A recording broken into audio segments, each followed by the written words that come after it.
नमस्कार, मी पूनम तुमचं पूनम बेसिक रेसिपीजमध्ये पुन्हा एकदा खूप खूप मनापासून स्वागत करते.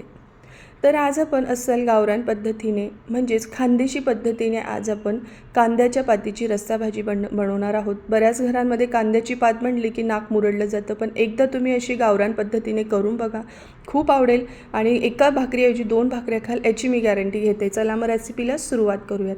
सगळ्यात आधी बघा, मी इथे 1 कांद्याच्या पातीची जुडी निवडून अशी बारीक चिरून स्वच्छ धुवून घेतली आहे आणि एका चाळणीमध्ये निथळत ठेवली आहे.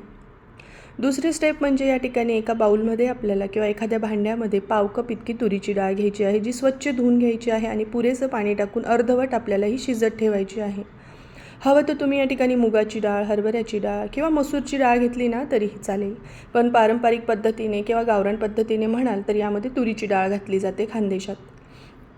आता वाटणासाठी मी 7-8 इथे हिरव्या मिरच्या घेतल्या आहे. या कमी तिखट आहे म्हणून मी जास्त घेतल्या आहे. हिरव्या मिरचीचं प्रमाण तुम्ही तुमच्या आवडीनुसार कमी जास्त करू शकतात. त्यानंतर मी या ठिकाणी 4-5 लसणीच्या पाकळ्या, अर्धा चमचा जिरे घेतलेला आहे आणि 1 चमचा धना पावडर घेतली आहे. अख्खे धणे असतील तर 1.5 चमचा धने घेतले तरीही चालेल. त्यानंतर अर्धा वाटी आपल्याला या ठिकाणी भाजलेले शेंगदाणे घ्यायचे आहे. थोडंसं पाणी टाकायचं आणि बारीक याचं वाटण तयार करून घ्यायचं आहे. तोपर्यंत तुम्हाला एक निवेदन आहे, तुम्ही अजून माझ्या चॅनलला सबस्क्राईब केलं नसेल तर प्लीज नक्की सबस्क्राईब करा आणि बेल आयकॉनवर क्लिक करा. तर या ठिकाणी वाटण रेडी झालं आहे आणि एकीकडे बघा तुरीची डाळसुद्धा अर्धवट अशीही शिजलेली आहे. आता फोडणीसाठी कढईमध्ये आपल्याला 2 ते 3 चमचे इतकं तेल घ्यायचं आहे.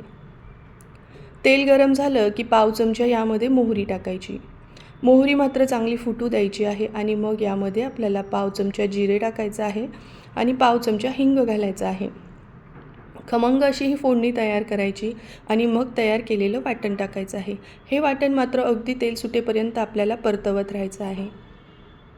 काय होतं की यामध्ये शेंगदाणे असल्यामुळे ते कढईला सुरुवातीला खाली असं लागतं, पण जसं जसं आपण हे परतवत जातो तसं ते कढई सोडायला लागतं. इतपत आपल्याला ते परतवत राहायचं आहे. यामुळे याचा कच्चापणा पण जातो आणि भाजी खूप खमंग लागते. आता आपण हे चांगलं तेल सुटेपर्यंत परतवून घेतलेलं आहे. यावर एक वाफ काढून घेऊयात, म्हणजे अजूनच याला व्यवस्थित तेल सुटेल. 1-2 मिनिटाची मंद आचेवर वाफ काढली गेली आहे. आता आपण यामध्ये अर्धा चमचा हळद घालायची आहे. हळद टाकल्यावर सुद्धा काही सेकंद असं व्यवस्थित याला परतवून घ्यायचं आहे आणि मग आता आपल्याला यामध्ये चिरून घेतलेली कांद्याची पात टाकायची. कांद्याची पात तशी थोडी उग्र असल्यामुळे काय करायचं, ही या वाटणामध्ये चांगली 2-3 मिनिटासाठी मीडियम फ्लेमवर चांगली परतवायची, म्हणजे हिचा उग्रपणा थोडा कमी होण्यास मदत होते. आता आपण यामध्ये अर्धवट शिजलेली तुरीची डाळ टाकून घेऊयात आणि मग यामध्ये आवश्यकतेनुसार पाणी टाकायचं आहे. तर आधी मिक्सरच्या भांड्यात पाणी टाकून ते ॲड केलं आहे आणि वरून अर्धा कप इतकं, एकूण म्हणाल तर 1 ते 1.5 कप यामध्ये मी पाणी टाकलं आहे. चवीनुसार मीठ टाकायचं आहे. याला छान मिक्स करायचं आणि मंद आचेवर 7-8 मिनिटासाठी हिला उकळून घ्यायचं आहे. तर अशी गावरान खानदेशी पद्धतीने इथे कांद्याच्या पातीची रस्सा भाजी आपली रेडी झाली आहे. तुम्हीसुद्धा एकदा आवर्जून करून बघा. रेसिपी आवडली तर कमेंट करून नक्की सांगा.